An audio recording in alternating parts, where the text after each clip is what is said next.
গল্পের দ্বিতীয় পার্ট। আর তোমরা অনেকেই বলতাছো যে ভাইয়া অন্ধমের ভালোবাসা গল্পের দ্বিতীয় সিজন দেন।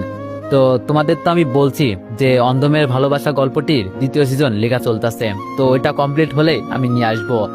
আর এই যে এই গল্পটি চলতেছে, এইটা যদি তোমাদের ভালো না লাগে তাহলে আমাকে আনসাবস্ক্রাইব করে দিও।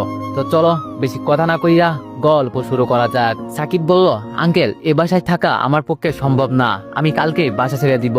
সাকিবের কথায় অবাক হয়ে আজিজ চৌধুরী সাকিবের দিকে তাকায়। অবাক হবারই কথা, কত অনুরোধ করার পর আজিজ চৌধুরী সাকিবকে বাসা ভাড়া দিয়েছে, নয়তো এমন ব্যাচেলার ছেলেকে কেই বা বাসা ভাড়া দিবে।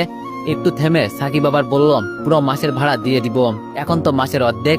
আজিজ চৌধুরী বলল, তা তুমি এত অনুরোধ করে বাসা ভাড়া নিলে, এখন আবার বাসা ছেড়ে দিতে চাচ্ছ? সাকিব বললাম, আসলে আমার একটু প্রবলেম হচ্ছে এখানে। আজিজ চৌধুরী বলল, তোমার প্রবলেম সলভ করার জন্য আমি তো আছি, এখানে তোমার কিসের প্রবলেম হচ্ছে সেটা তুমি আমায় বলবে না? পর্দার আড়ালে দুইটা কৌতূহলী চোখ দেখা যাচ্ছে, যে নিজেকে আড়াল দেখে আজিজ চৌধুরী আর সাকিবের কথা শুনছে। সাকিব আর চোখে দেখে বুঝলো রূপা ছাড়া আর কেই বা হতে পারে। সাকিবকে নিরুত্তর দেখে আজিজ চৌধুরী আবার বলল, কি প্রবলেম তোমার বলো?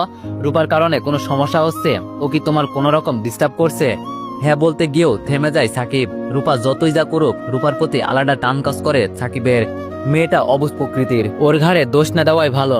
ইতস্তত বোধ করছে সাকিব। হাতের ঘড়ির দিকে তাকিয়ে তাড়াহুড়ো করে ভাব নিয়ে বলল, আঙ্কেল আমার বেরোতে হবে এখন, আসছি, পরে কথা বলবো আপনার সাথে। আজিজ চৌধুরী ফ্ল্যাট থেকে বেরিয়ে পড়লো সাকিব। লম্বা একটা দীর্ঘশ্বাস ছাড়লো। একদম বেয়াক্কেল হয়ে গেল জানো। কেন বাসা ছাড়বে তার উপযুক্ত কারণ দাঁড় করিয়ে আজিজ চৌধুরীর কাছে যাওয়া উচিত ছিল। এভাবে হুট করে গেল। রূপার দই দিতে গিয়েও বিবেকে বাধা দিল। মেয়েটা একটু অদ্ভুত টাইপের, কেমন সহজ সরল মায়া মায়া চেহারা। ভেবে চিনতে একটা অজুহাত বের করে না হয় বাসা ছাড়ার কথা বলবে। কাঁধের উপর কারো হাতের স্পর্শ পেয়ে পিছনে ফিরে তাকাই সাকিব। তাপাকণ্ঠে বলল, রূপা। রূপা চোখগুলো ভেজা, কাঁদছে মেয়েটা। কেন কাঁদছে বুঝতে পারছে না সাকিব। কি হয়েছে, এখানে আসছো কেন? আচমকা সাকিবকে জড়িয়ে ধরে রূপা। রূপা বলল, আপনি এখান থেকে যাবেন না প্লিজ। বাবা মা তাহলে আমার দই দিবে, আজিজ চৌধুরী আমায় এই বাড়ি থেকে তাড়িয়ে দিবে। কারেন্ট শক খাওয়ার মতো কেঁপে উঠতে সাকিব।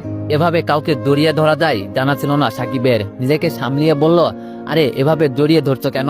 ছাড়ো ছাড়ো, কেউ দেখে ফেললে বাজে ভাববে। রূপা কান্না ভেজা কণ্ঠে বলল, ছাড়বো না, আগে বলেন যাবেন না, আমি আপনার শার্ট প্যান্ট ফেরত দিয়ে দিব। রূপার স্পর্শে অদ্ভুত শিহরণ অনুভব করছে সাকিব। মেয়েটার মাঝে সংকোচ বোধ নেই, থাকলে কি এভাবে কাউকে জড়িয়ে ধরে? আমি বললাম, না যাব না, ছাড়ো এবার। সাকিবকে ছেড়ে দেয় রূপা। চোখগুলো লাল হয়ে আসে। সাকিব একটা চেয়ার টেনে বলল, বসো এখানে। রূপা একবার সাকিবের দিকে তাকিয়ে বাধ্য মেয়ের মতো বসলো। সাকিব বলল, এখানে বসতে হলে কান্না থামাতে হবে। চোখের জল মুছতে মুছতে রূপা বলল, আপনি যদি বাবার কাছে আমার নাম বলতেন তাহলে আম্মুকে কথা শোনাতো খুব।